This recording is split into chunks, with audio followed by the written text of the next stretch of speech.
बिस्मिल्लाहिर्रहमानिर्रहीम। अस्सलाम वालेकुम। सेकेंड ईयर फिज़िक्स का पास्ट पेपर हम देखेंगे इस लेक्चर में। ये जो पास्ट पेपर है ये 2024 का गुजरांवाला बोर्ड का है, ग्रुप नंबर 1। तो एमसीक्यूज नंबर 1 है, which of the following circuit is called electrical oscillator.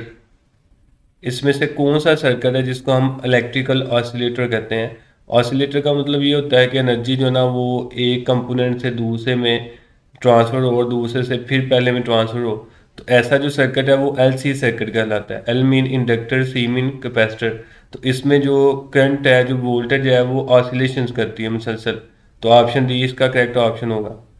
MCQs number 2 है, a charge particle enters in a strong magnetic field then its kinetic energy. अगर कोई चार्ज पार्टिकल है वो किसी मैग्नेटिक फील्ड में enter होता है, फॉर एग्जांपल ये हमारे पास मैग्नेटिक फील्ड है, तो उसकी जो काइनेटिक एनर्जी है उस पर क्या इफेक्ट होगा। तो जो मैग्नेटिक फील्ड है ना ये जस्ट चार्ज को डिफ्लेक्ट करती है, यानी कि बेंड करेगी। चार्ज की जो वेलोसिटी है, जो स्पीड है, उस पर कोई इफेक्ट नहीं होता। तो इसकी जो काइनेटिक एनर्जी है वो वेलोसिटी पे डिपेंड करती है।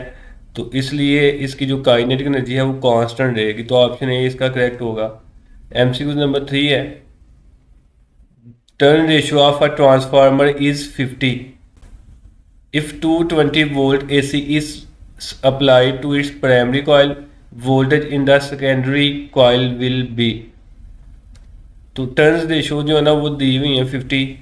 टर्न रेशो का हम रिप्रेजेंट करते हैं N S over N P से। वो 50 गिवन है।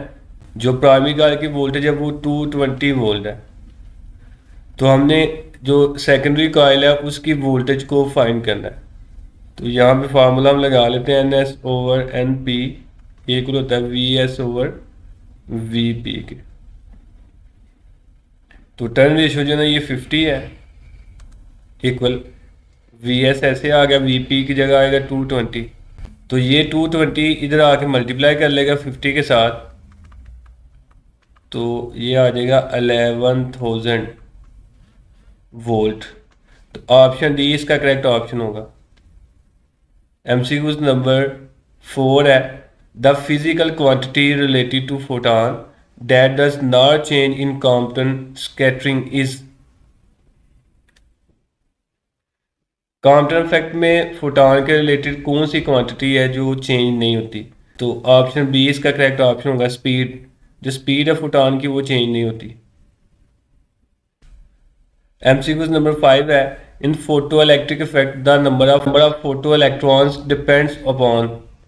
फोटो इलेक्ट्रिक इफेक्ट में नंबर ऑफ इलेक्ट्रॉन जो है ना ये डिपेंड करते हैं इंटेंसिटी ऑफ लाइट पे। तो ऑप्शन बी इसका करेक्ट ऑप्शन होगा। एमसीक्यूज नंबर 6 है, glass is also known as. Glass को ग्लासी सॉलिड भी कहते हैं। तो यहाँ पे ग्लासी सॉलिड वाला ऑप्शन नहीं है, इसलिए सी वाला ऑप्शन इसका करेक्ट ऑप्शन होगा, सॉलिड लिक्विड। एमसीक्यूज नंबर 7 है, the unit of electric intensity other than Newton पर कूलम। न्यूटन पर कूलम के अलावा इलेक्ट्रिक फील्ड इंटेंसिटी का कोई और यूनिट जो है ना वो कौन सा होगा। तो इलेक्ट्रिक फील्ड इंटेंसिटी का एक तो फार्मूला ये वाला एफ ओवर क्यू। तो इससे जो यूनिट बनता है एफ का न्यूटन और चार्ज का कूलम, तो ये न्यूटन पर कूलम बन गया। एक इसका फार्मूला ये भी है, एक इसका फार्मूला जो है ना पोटेंशियल ग्रेडियंट वाला भी है, ई इक्वल है minus del V over del R. V voltage है तो इसका यूनिट वोल्ट होगा, आर डिस्टेंस है इसका यूनिट मीटर होगा। तो वोल्ट पर मीटर, ऑप्शन बी इसका करेक्ट ऑप्शन होगा। न्यूटन पर कूलम के अलावा इसका वोल्ट मीटर भी, वोल्ट पर मीटर भी इसी का यूनिट होता है। एमसीक्यूज नंबर 8 है, the unit of electric field is newton पर coulomb and that of magnetic field is newton पर एम्पेयर पर metre, then the unit of electric field और magnetic field is. Electric field का unit जो है ना वो गिवन है और मैग्नेटिक फील्ड का यूनिट भी गिवन है। इनकी रेशियो का यूनिट जो है ना वो आपने फाइंड करना है, इनमें से कौन सा होगा। तो हम डिवाइड कर लेते हैं electric field over magnetic field. Electric field का यूनिट है न्यूटन पर कूलम ओवर मैग्नेटिक फील्ड का यूनिट है न्यूटन पर एम्पेयर पर मीटर। न्यूटन न्यूटन के साथ कैंसिल हो गया और ये बाकी बच गया पर कूलम पर एम्पेयर पर मीटर। तो इस मीटर को हम ऊपर ले जाएंगे, इसकी पावर ऊपर जाके प्लस की बन गई, और बाकी जो है ना ये कूलब ओवर एम्पेयर को हम एक पावर में लिख लेते हैं। इन दोनों की पावर -1 है, तो यहाँ पे होल की पावर -1 आ जाएगी।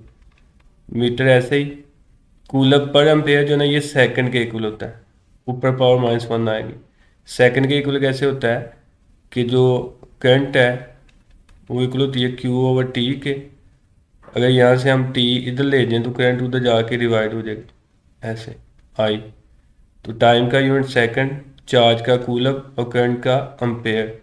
तो सेकंड इक्वल आ गया कूलब पर एम्पेयर के। तो कूलब ओवर एम्पेयर की जगह हम सेकंड लिख सकते हैं, ऊपर पावर -1 है तो मीटर पर सेकंड बन गया। तो ऑप्शन डी इसका करेक्ट ऑप्शन होगा। ये पीछे भी हम सॉल्व कर चुके हैं, पीछे वाले जो पास पेपर है। MCQ नंबर 9 है, the binding energy per nucleon is maximum for iron. Option B इसका करेक्ट ऑप्शन होगा। MCQ नंबर 10 है, फॉर होलोग्राफी वो use a beam of laser.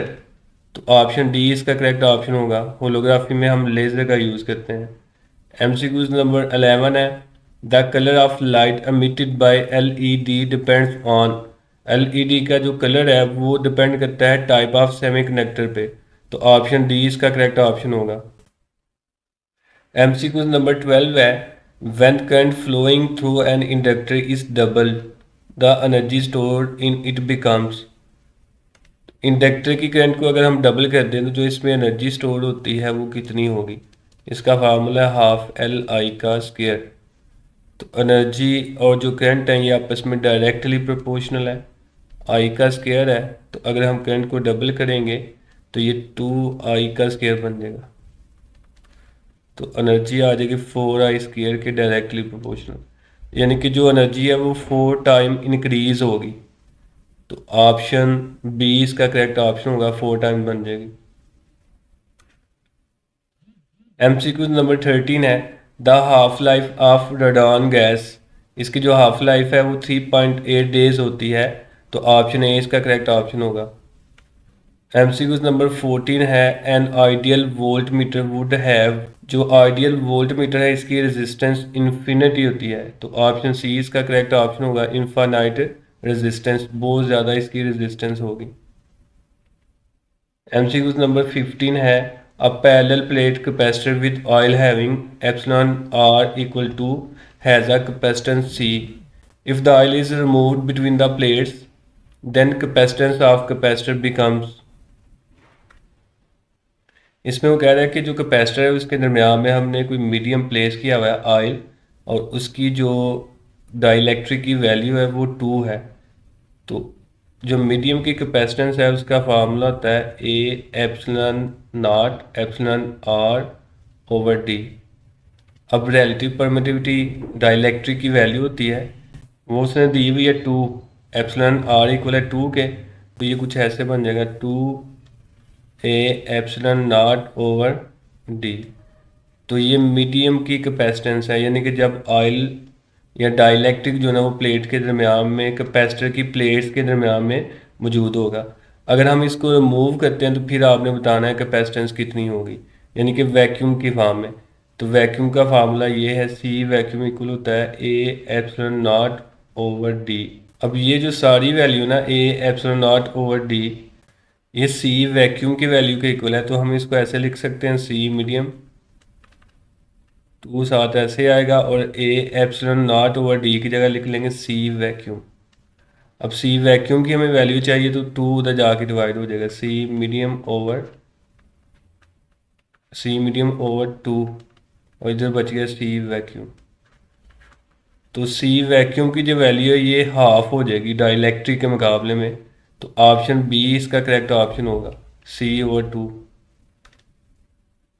MCQ number 16 है, the voltage gain of N amplifier having RIE equal 1 ohm, beta equal 100 and RC equal 20 ohm is.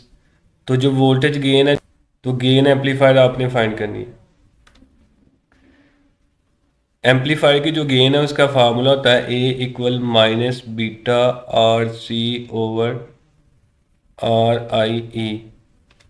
Minus ऐसे आएगा, beta की जगह इसकी value 100, R C की जगह 20 और आर आई की जगह 1। इन दोनों को अगर मल्टीप्लाई करें तो इसका आंसर आएगा 20,000। तो ऑप्शन ए इसका करेक्ट ऑप्शन होगा। एमसीक्यू नंबर 17 है, when we accelerate the charge which type of wave are produced. जब चार्ज जो है ना वो एक्सलरेट करता है यानी कि उसकी वेलोसिटी चेंज होती है, तो कौन सी वेव जो है ना वो प्रोड्यूस होती हैं। इलेक्ट्रोमैग्नेटिक वेव्स प्रोड्यूस होंगी, तो ऑप्शन डी इसका करेक्ट ऑप्शन होगा।